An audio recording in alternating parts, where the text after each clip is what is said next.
But the first time I ever did drugs was 1 week after football season ended of my senior year of high school. So I was always afraid to get caught. As an athlete, we got tested for drugs randomly, which of course I never actually got tested, but we knew that we could. And so I waited till after my football season was over, and I had planned it out with a friend, like, oh, as soon as football season's over, I want to try pot.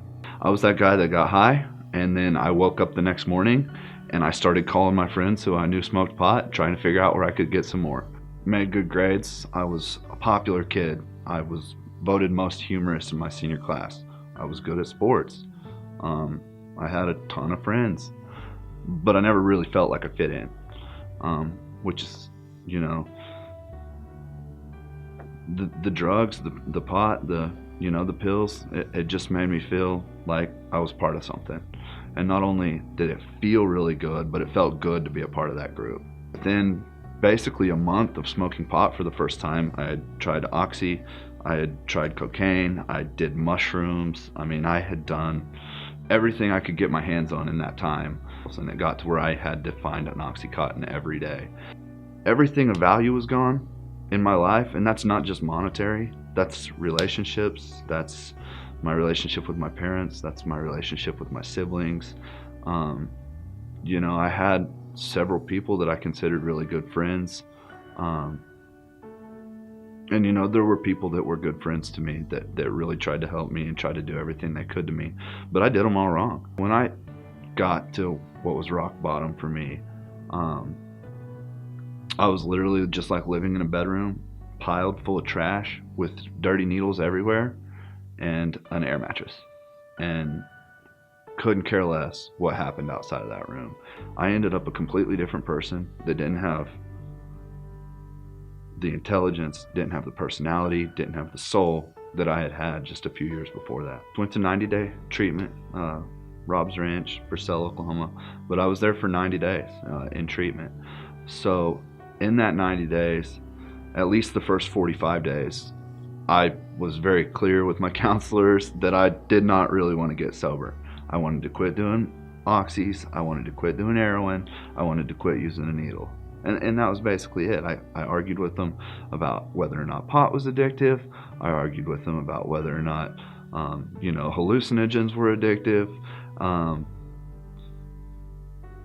I really wasn't interested in sobering up.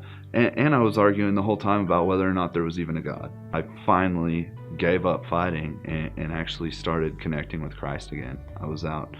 Actually, my dad had taken me on a hunting trip for the New Year's break because I think they just didn't want me to be around town during New Year's Eve. But I was fighting with the whole God thing and the whole Christ thing still. And, a guy who was kind of a mentor to me at the time said, just no matter what you believe, no matter what you think is real or not real, no matter who you think you're praying to, start praying. It's like, ask God to help somebody. He's like, don't pray for yourself, anything that you want. He's like, pray for yourself to have faith and pray for somebody else. And I started doing that. And I had been praying, for a few days, for a week, something like that.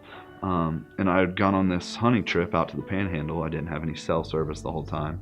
And I was praying for two friends who had relapsed, that week and had gone out, and I hadn't seen them in a while.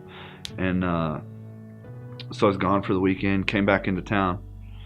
And when I got back into cell service, I had a voicemail on my phone that one of those guys was back in treatment. And which I was like, oh, that's pretty cool, I'm glad, but that's just kind of the way of things. Well, then I get back to my sober living house, and the other one is sitting on the couch. I'm like, dude, what are you doing here? And he was like, well, they let me back in. I don't know why, but they let me back in.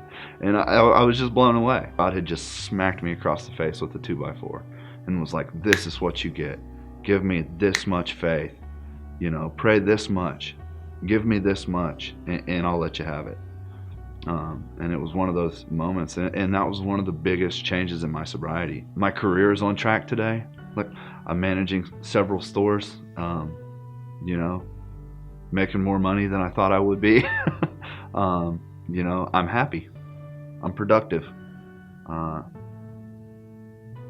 I get to live a life that I can be proud of today. And, you know, to me, that's special because not everybody gets that.